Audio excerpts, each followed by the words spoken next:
Assalomu alaykum aziz ayollar. Bugun biz sizlar bilan ko'p ayollarda uchraydigan bachadon bo'yni eroziyasi haqida suhbatlashamiz. Avvalambor, bachadon bo'yni eroziyasi nima? Bachadon bo'yni eroziyasi bachadon bo'ynining shikastlanishi va yallig'lanishidir. Bachadon bo'yni eroziyasi nima sababdan kelib chiqadi?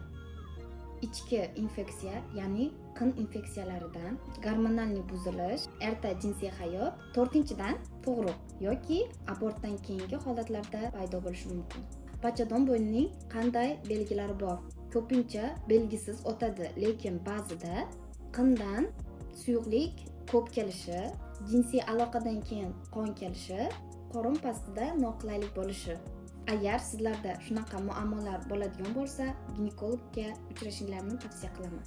Eroziyani qaysi paytlarda davolash kerak? Har doim ham emas.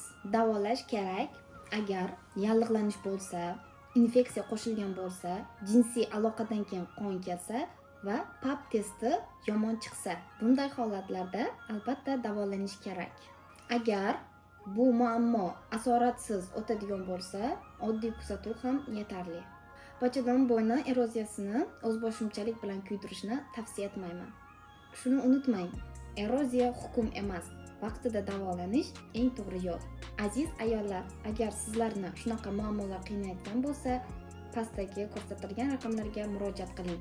E'tiboringlar uchun rahmat. Sizlar bilan Muslima bo'ldi. Salomat bo'ling.